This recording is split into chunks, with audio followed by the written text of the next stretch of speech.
The journalists at BuzzFeed News are proud to bring you trustworthy and relevant reporting about the coronavirus. To help keep this news free, become a member and sign up for our newsletter, incoming. For the better part of 2 decades, mapping out trips was something Regina did for others.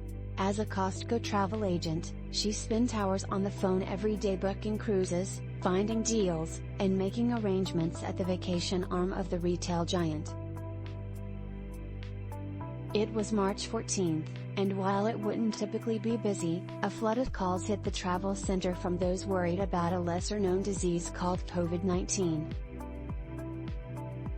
Some wanted to cancel their travel completely, horrified by broadcast news stories of cruise passengers forced to quarantine for weeks aboard what became floating metal prisons.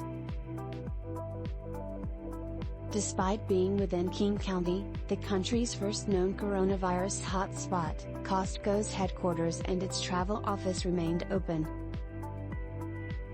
Costco employees who spoke with BuzzFeed News in April remembered Regina's incessant cough on her last day in the office.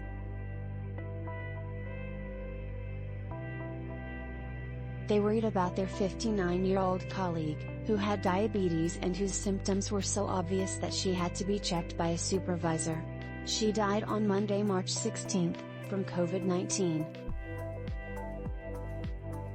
Regina was the first known Costco employee, and one of the first people in the U.S., to die of the virus. For some of her colleagues, her death made them aware of their expendability to Costco, and how little their employer did to protect them in the early days of the pandemic. By the end of the month, Willa, 60, and Susie, 82, would also die from complications associated with the coronavirus, likely having contracted the disease from Regina. COVID-19 took a toll on my family, Raymond told BuzzFeed News in April. I lost 60% of my family in 2 weeks. It came and took everything away. Regina Lim Lee was born on August 21, 1961. Her father, Albert Chin Lee, an immigrant from China's Guangdong province, served in the U.S. Army and later brought over his spouse, Susie, upon completing his service. They had 4 children, with Regina being the youngest. Raymond, the second oldest, recalled a blue-collar upbringing.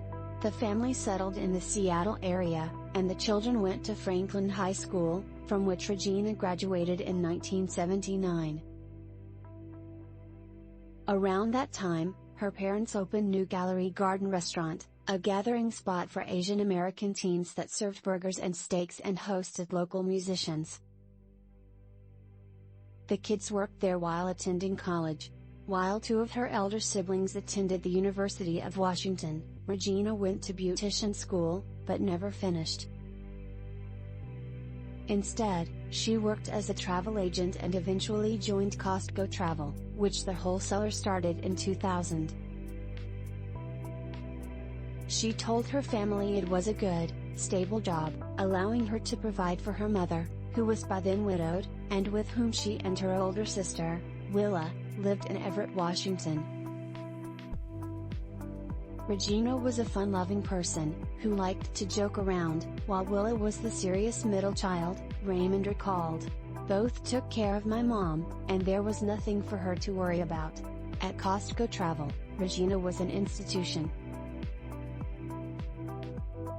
Having worked there for 20 years, she interacted at one point with almost everyone in the office, whether it was sharing a van pool or leaving them surprise chocolates while they were away. While she rarely offered details about her personal life, she loved to organize office potlucks and celebrate colleagues' birthdays to bring workers out of their cubicles. Some showed early symptoms of COVID-19, including fatigue and cough, but still came in, hoping not to use vacation days to take time off. It took a full 24 hours for Costco to notify Regina's colleagues of how she died, leading the company to close the travel office for cleaning the day after her death. By the end of the week, they were back at their desks. "I was so mortified that they didn't close the office when my friend died," said the anonymous travel employee, who has been with the company for more than a decade. "People kept coming back after that, and it was just so wrong." Raymond didn't find out Regina had been sick until Willa told him that she had suddenly died. Regina had collapsed at home, and although paramedics attempted CPR on her, they could revive her.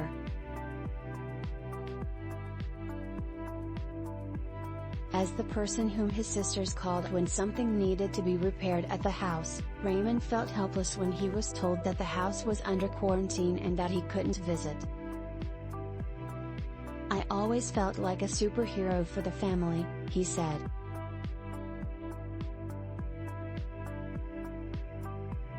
"But this is the one time you can't help the family out at all." Willa, a training director at a biomedical company, developed a 101-degree fever the morning Regina died and was admitted to an intensive care unit 7 days later. 2 days after Willa arrived at the hospital, her mother, Susie, didn't answer the door during a wellness check, leading paramedics to break in and find her collapsed on the ground. This year, there will be no celebrations for Chinese New Year, when the Lee family would traditionally gather at Regina and Willa's Everett home.